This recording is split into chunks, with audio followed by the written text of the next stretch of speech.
We are talking about surviving the narcissist, and let's focus on the purpose of gaslighting, which is for you to start doubting yourself.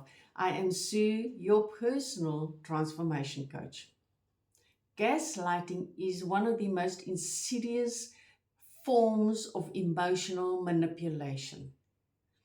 And we get trapped in it because we are emotionally involved or part of that relationship. And it makes it very difficult for us to recognize when the gaslighting happens.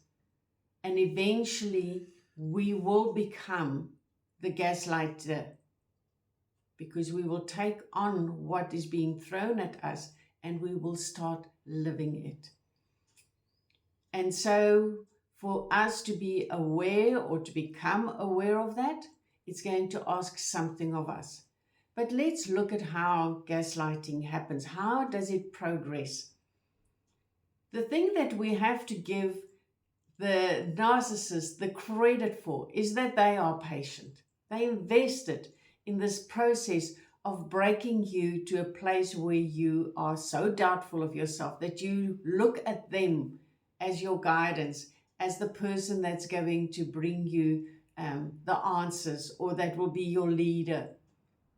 And so they come slice by slice by slice. And initially, you're not even aware of it. Initially, you might stand up and say something, but with time, you're going to start keeping quiet and it will become bigger and bigger. So it might start with something with, that clothing you're wearing is not nice, doesn't suit you. Or something you say, why did you have to say that? You always say the wrong thing.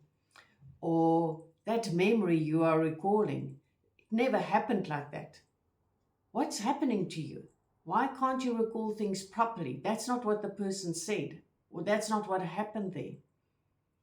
And so with time, those things will get bigger and you will be accused of overreacting. You will be accused of being too sensitive.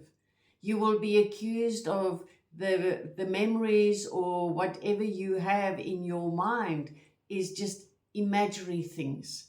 It never really was like that.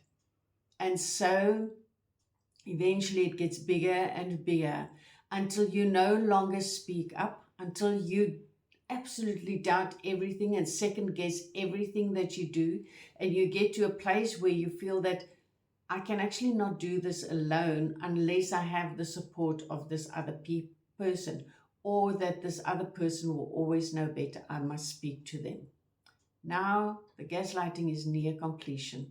And this is what the narcissist wants. They want to control you because they are so insecure. They want to control the outside world, but they cannot control the entire world. So they choose one or two people and they make them their target of control because that gives them a sense of control. That gives them a sense of power.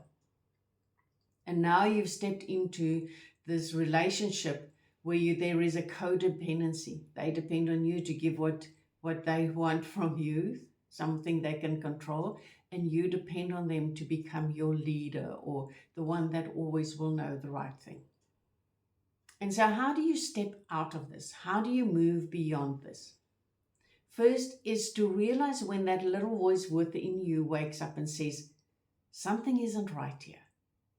I can't always be the one who is wrong.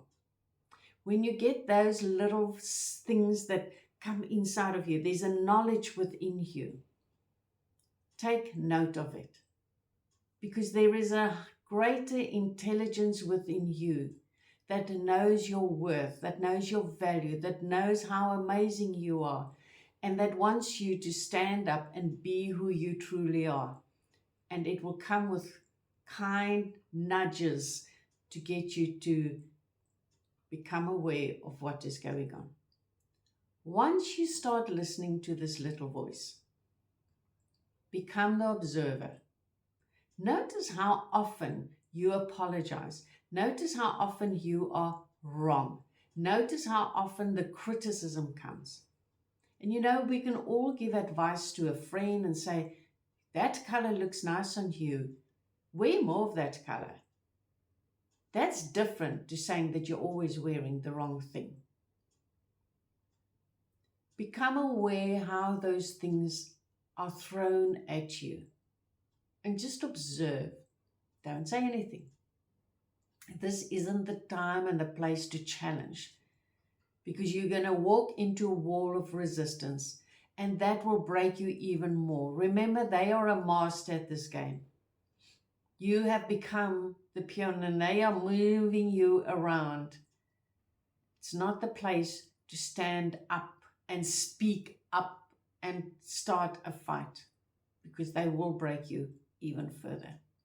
And now that you know that this is going on, notice the emotions that are within you, because those emotions will become your gateway to break free from this.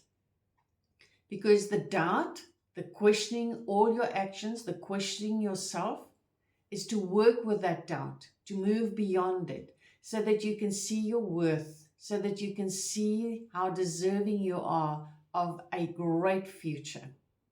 Work through the fear of not having this leader there anymore to guide you, because they always know better. Because that fear says to me, I can lose this person. So work through that fear. Work through the anger of always having to be second, the anger of always being the one that is wrong. Let go of that anger. Start focusing on what you want and start working towards that, instead of always walking on eggshells, being afraid of upsetting the narcissist. There is a very different way of working with the narcissist. You're not going to win by confronting them head on. You can win when you start focusing on yourself and building yourself, knowing where you are going to. Because then they start losing the power they have created over you. Because now you step within yourself, you're beginning to learn who you are, you learn your strengths, and you know where to move towards. I wish you well as you move forward on this path. I do understand that it can be scary, that it can be intimidating, but you can do this. I wish you best. Remember to master those limiting beliefs, because you've taken on a whole lot of beliefs that are theirs, not yours. Be kind to yourself in this process, and we will chat soon.